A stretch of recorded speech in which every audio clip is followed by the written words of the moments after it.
गुरकिरपाल Singh YouTube channel में आपका स्वागत है।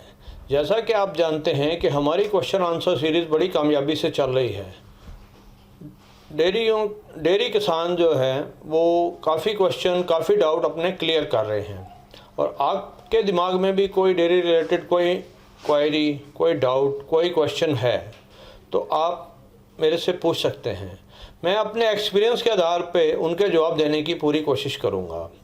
तो आज का पहला सवाल है। भाई साहब नमस्कार, मैं लक्ष्मण रेड्डी तेलंगाना निजामाबाद से बोल रहा हूँ। ऐसा टोपली वाला जो डेली पर डे 30 लीटर देने वाला जानवर किधर मिलता है, कितने में मिलता है, थोड़ा प्लीज़ हेल्प करिए। और दूसरा बेत में उसका रेट क्या रहेगा, और कौन सा एरिया में ये ऐसा टोपली वाला और ओरिजिनल ब्रीड अपने को पर डे 30 लीटर देने वाला जानवर ये भैंस किधर मिलता है, जरा प्लीज़ जवाब दीजिए। देखिए, ये जो जाफराबादी भैंस की वीडियो आपने देखी है, ये जामनगर के अंदर बनाई गई है और उस एरिया में इस तरीके की भैंस मिलती हैं।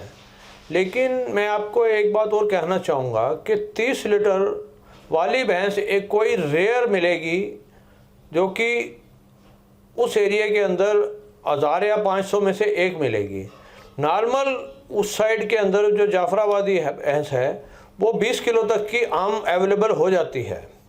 तो आप इसको 20 से 22 किलो या 24 किलो तक मान के चलें। बाकी रही बात ये 30 किलो वाली, तो ये जो 22 किलो वाली आप लेके जाएंगे, एक दो ब्यात के बाद में आपके पास में हो सकता है ये 30 किलो दूध देने लग जाए। हो सकता क्या, ये कुछ भैंसें ऐसी आपके पास में निकलेंगी जो वहाँ आपके पास जब पुरानी सेट हो जाएंगी तो वो ज़रूर 30 किलो तक पहुँचेंगी। बाकी अगर जाफराबादी के शरीर की गुंजाइश और बाकी बॉडी स्ट्रक्चर को अगर देखें तो 30 क्या, अगर उसकी सेवा अच्छी की जाए तो और भी आगे बढ़ सकती है, क्योंकि जिस एरिया गुजरात के अंदर वो पाई जाती है वहाँ पे जो उसकी संभाल होनी चाहिए वो संभाल उसकी वहाँ पे नहीं हो पा रही है। आज का हमारा अगला सवाल सर है। जी नमस्कार, मैं उड़ीसा से हूँ। मेरे ये कहना है कि हमारे यहाँ हरा चारा की बहुत बड़ी समस्या है, क्योंकि जमीन की कमी है। तो इसीलिए मैं पूछ रहा हूँ कि अगर हम साइलेज 9 रुपए में खरीदे और 15 से 20 लीटर गाय है एक दिन का, तो इसमें प्रॉफिट होगा क्या साइलेज खरीद के देने में, 9 रुपया साइलेज में? देखिए भैया, आपने जो ये नहीं बताया है कि आपका दूध क्या भाव बिकेगा। 9 रुपये किलो भी साइलेज खरीदा जा सकता है, कोई ऐसी बात नहीं है। लेकिन अगर आपको दूध रिटेल में जा रहा है और आपके एरिया में दूध का, प्योर दूध का रेट क्या चल रहा है, तो उस हिसाब से इस प्रॉफिट को काउंट किया जाएगा।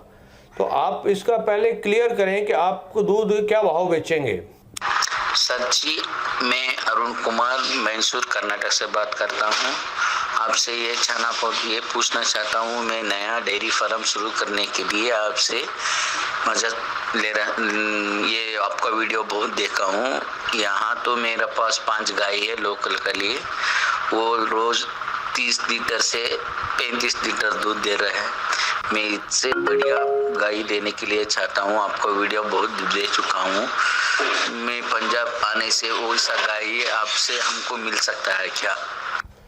देखिए, अगर 30-35 लीटर आपके पास में कोई गाय दूध दे रही है या आप 30-35 लीटर वाली गाय रख रहे हैं तो बहुत अच्छी बात है। और आप जो है ओरिजिनल जो PDFA से सीमन ले जाके अपनी ब्रीड तैयार करें तो उससे आपको प्रॉफिट ज़्यादा होगा।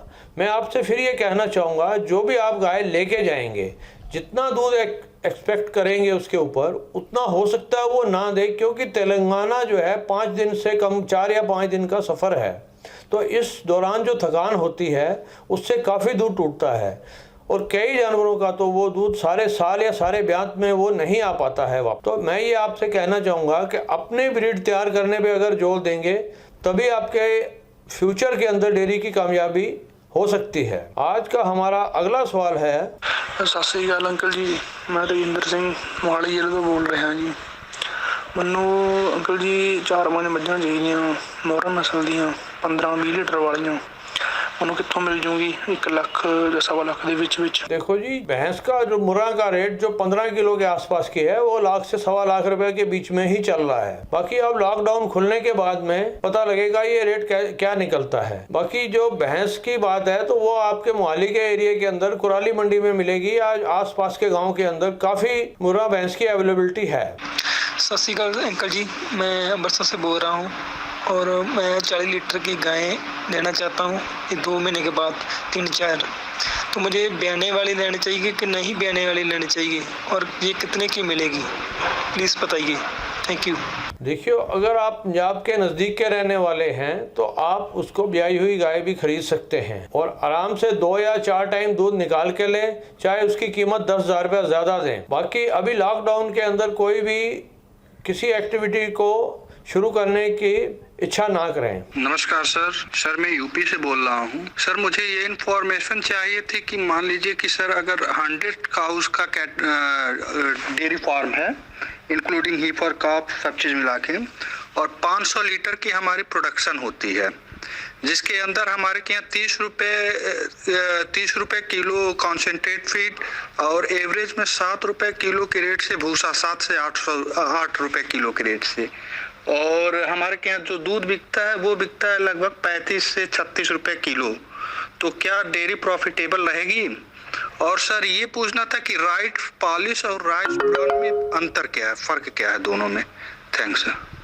देखिए, जो आपने बताया है कि 100 जानवर अगर कुल 500 किलो का प्रोडक्शन कर रहे हैं तो ये डेयरी प्रॉफिट में नहीं रह सकते। और दूसरा आपका सवाल है कि राइस ब्रान और राइस पॉलिश में क्या फ़र्क है।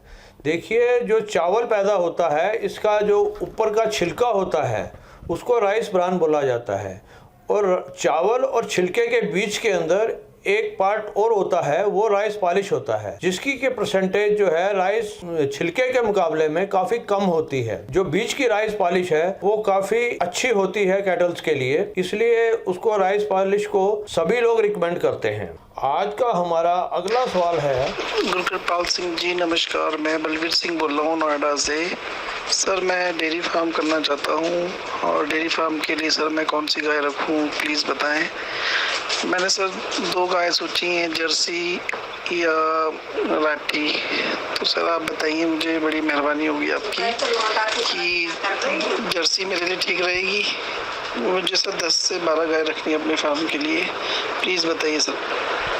देखिए भाई साहब, जो अगर आपको कमर्शियल डेयरी फार्मिंग करनी है तो जर्सी और HF गाय ही आप रख सकते हैं। राठी गाय की अवेलेबिलिटी भी बहुत कम है और वो A2 मिल्क होता है, उसका प्राइस जितना मिलना चाहिए वो नहीं मिल पाता है। तो आप अपना इरादा जो है जर्सी और HF पे ही रखें। हेलो सर, मैं गुजरात के भावनगर से यक्षजीत सिंह चुड़ासमा बात कर रहा हूँ। मैं HF गाय का फार्म करना चाहता हूँ और मुझे ये जानना था कि HF गाय के दूध में फैट परसेंटेज 4 होती है। दूध पतला होने के कारण हमको रेट नहीं मिल पाता। अगर हम उस दूध के बजाय घी और दही का व्यापार करें, जो हमारे यहाँ घी की 500 से 600 रुपये तक का भाव चल रहा है और दही का 50 रुपये किलो तक चल रहा है, तो मुझे ये जानना था कि अगर HF गाय का दूध है वो 4% के आजू बाजू है तो 10 किलो दूध से कितना घी बन सकता है। कृपया अपने अनुभव से हमारा मार्गदर्शन कीजिए जी, धन्यवाद। देखिए, 10 किलो गाय का जो 4% वाला है इसका लगभग ये 400 ग्राम के आसपास बनता है, और अगर जैसे बाकड़ी ताज़ी मिक्स HF गाय होती है तो 20 से 22 किलो दूध या के अंदर 1 किलो घी बन जाता है। बाकी अगर आप मिल्क प्रोडक्ट की अगर बात करते हैं तो आपको काफ़ी प्रॉफिट होगा और आपकी डेयरी कामयाब हो सकती है। सत श्री अकाल सर जी, मैं ਤੁਹਾਡੇ ਕੋਲੋਂ ਇਹ ਪੁੱਛਣਾ ਚਾਹੁੰਦਾ ਕਿ ਜੇ ਦੇਸੀ ਗਾय ਦੇਸੀ ਮੱਝ ਨੂੰ ਜੇ ਕਿਸੇ ਬਰੀਡ ਵਾਲੇ ਨਸਲ ਦਾ ਝੋਟੇ ਦਾ ਸੀਮਨ ਲਵਾਈਏ ਤਾਂ ਉਹ ਆਪਣੇ ਲਈ ਕਿੰਨਾ ਕੁ फायदे भी है कि नहीं फायदे, ये हमारे दस्यो प्लीज़। मेरा नाम गुरप्रीत है। देखो भाई साहब, जो देसी नस्ल के ऊपर अगर अच्छे बुल्स का सीमन लगवाया जाए तो वो काफ़ी फायदेमंद होता है। 2 पीढ़ी के बाद में उसके अंदर से भी 20 किलो से ऊपर वाली भैंसें निकल सकती हैं, क्योंकि ये जितनी भी भैंसें आपको दिख रही हैं ये सब नस्ल सुधार का ही नतीजा है। इवन जो अभी पिछले साल की भैंस जिसको कि वर्ल्ड लेवल पे जाना जाता है उसका नाम सरस्वती है और वो भी इसी तरीके से तैयार की गई है। वो भी किसी ब्रांडेड बुल की नहीं है, वो भी एक जो सरकारी सीमन के से ही अच्छी नस्ल तैयार करके बनाई गई है। सर मैं होशियारपुर से सूरज बोल रहा हूँ। मैं डेयरी फार्म का काम शुरू करना चाहता हूँ। मैं कितनी भैंस या गाय से शुरू करूँ और कौन सी नस्ल से शुरुआत करूँ? देखिए, होशियारपुर से आप बोल रहे हैं तो होशियारपुर के एरिया के अंदर मुर्रा भैंस, HF गाय और जर्सी गाय मिल सकती है और ये तीनों ही मेन जो है डेयरी फार्म के लिए अच्छी मानी जाती हैं और इन तीनों के अंदर अच्छा प्रॉफिट होता है। बाकी रही बात प्रॉफिट कैसे होता है, क्या होता है, ये सारी जो बारीकियां हैं इसकी जांच आपको पहले करनी पड़ेगी कि लेने के पहले इसको क्या क्या चीज़ों के ध्यान करना पड़ेगा। धन्यवाद। आज का दोस्तों वीडियो आपको कैसा लगा आप प्लीज़ कमेंट सेक्शन में पोस्ट करें। अगर आप चैनल पे नए हैं तो चैनल को सब्सक्राइब करें और पास लगा घंटी का बटन ज़रूर दबाएं। धन्यवाद।